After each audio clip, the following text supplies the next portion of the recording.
anger, rage. You know, sometimes, guys, sometimes. Even the Buddha could only stay his hand 3 times, and after that, he's gonna leave down some heavenly fuck smack on you. You ever driving down the road, you know, and you're like, I'm going to work or I'm going to school or whatever, and then some asshole runs a stoplight or runs a stop sign or whatever, cuts through an intersection, almost kills your ass, and you're like, oh, fuck you, you fucking asshole, I'm gonna stab your eyes out with a pitchfork. But do you really want to stab his eyes out with a pitchfork? You know, it's anger, it's rage, it's good to vent it, because if you don't, it might lead to something a lot worse. So, bottom line, next time someone cuts you off in traffic, flip them off. You know, scream at their faces. They won't be able to hear you anyway. And at the end of the day, I think that'll be good at venting your pent-up frustrations. I might have just given somebody advice to murder people. Okay, look.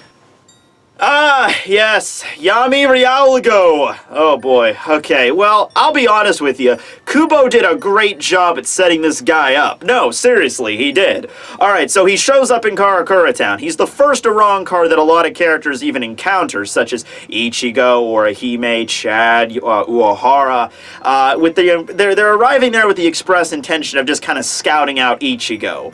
And he fights against Ichigo, and Ichigo seemingly has the upper hand, slices his arm off, which by this point in the series, arm mutilation wasn't really up there as like a common cliche, so that was still pretty fresh. But then after Ichigo's inner hollow shows up, Yami relays the epic pummeling upon Ichigo's slender, orange-haired body, until Uehara and Yoruichi arrive, Yoruichi proceeding to just beat the shit out of Yami, which is great. I mean, she's doing all these flips and kicks through the air, you know, landing solid hits on his head, and he's just like falling on his knees, bowing to the freaking lightning princess. But even after that, we later find out little things about his character we didn't know about. So first off, we find out what the Espada were after they showed up. We didn't actually know who they were or what rank they were, and then we found out, oh yeah, these were the 10 most powerful Arrancars that Aizen has, and those 2 that you fought were part of that group. And you see Yoruichi, whose like arm is pretty messed up from attacking Yami, and you realize, oh, these guys are not to be fucked with. And then it gets hammered in even more when we see Yami get his arm reattached, and we see his number on his shoulder, and he's number 10, which at the time we thought that the Espada were numbered 1 to 10, so we thought, holy shit, he was able to, you know, deal pretty decent damage to Orihime and Chad and, you know, Ichigo, and then after that, Yoruichi even took some damage, and he's the weakest one. Man, this is gonna be cool. And then he just kind of disappears for a while. I mean, he shows up in the fight when, you know, Luffy and the others invade Karakura Town, but that doesn't really go anywhere. He fights against Tosho very briefly, and then he has that kind of trolling fight with Uehara, where Uehara's pulling out the little inflatable gi guys and shit. He shows what a balla is. That's the first character to introduce that technique. But after that, he just kind of disappears for the majority of the rest of the Arrancar arc and the Wake of Mundo arc. Doesn't really show up until halfway through Fei Karakura, when Ichigo's fighting Ukiura. Yami was in his quarters the entire time, not even giving a shit about the invasion, just eating. And then he comes out of his chambers and interrupts the fight. And then that's when Uryu shows up and blasts his ass down to the bottom, and we're thinking, oh my god, this guy is such a joke. This guy is a joke. He's the weakest Espada. You know, Ichigo's already defeated Grimmjow. We've seen Noitora to that point. Ukiura's number 4. What are you even doing here, Yami? Seriously, you're number 10. Just go off and die in a ditch somewhere. Or so we think. He crashes down, kills Rudotaborn, or so whatever, and then, you know, Renji gets the bright idea, like, oh look, he's number 10, we should be able to take this guy no problem, and that is when the twist occurs. He reveals not only his aspect of death is rage, but also that he is in fact Espada number 0, not Espada number 10. However, he only becomes Espada 0 when he transforms. If I had to pick a favorite scene from Yami, I would say it was that moment. That moment where we all thought he was a joke, and then it turned out that, oh no, in fact, I am actually mean business. Actually, later on, we find out he's just a massive joke, but at that one moment, I was like, whoa. So he goes into his release, he releases Ira, which just means anger, goes into his release form, turns into like a giant dinosaur centipede-looking thing, and it's like, holy shit, how is Rukia, Renji, and Chad, how are they gonna fight against that thing?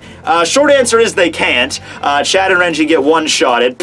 And then Rukia is about to get her fucking body crushed like a damn pistachio nut when Ichigo shows up and distracts him. However, even Ichigo is not really able to take him down. He even thinks he's a joke. He's like, I took out Ukiura, you're nothing. So jumps up into the air, goes Hollow Mask, augmented Hollow Mask, uses Black Getsugo right in his neck, and it knocks him down, but he just gets back up like, you just nicked my neck a little bit there, boy.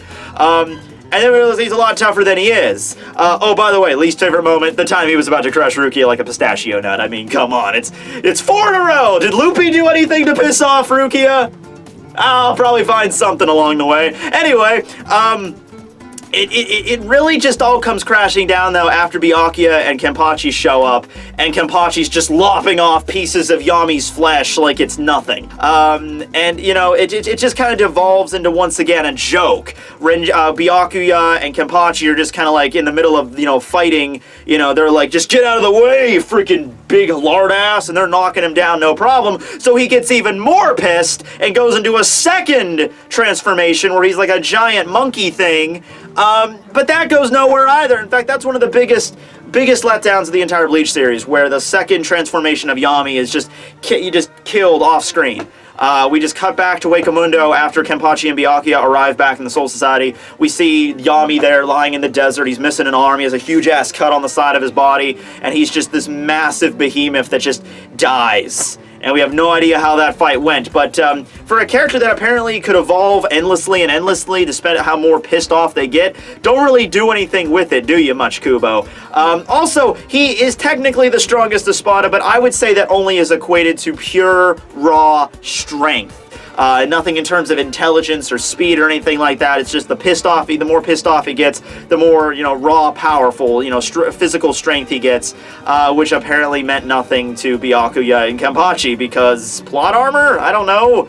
It's just kind of weird that, you know, he keeps getting that strong and Ichigo wasn't really a chance for him, but Kenpachi, I mean, okay, granted, at that time, Ichigo did not have that much power.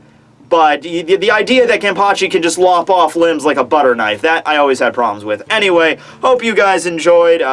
Post below on your favorite and least favorite moments from Yammy Riyalgo. Oh, and also, he had a puppy, Kukuropura. He had a little puppy.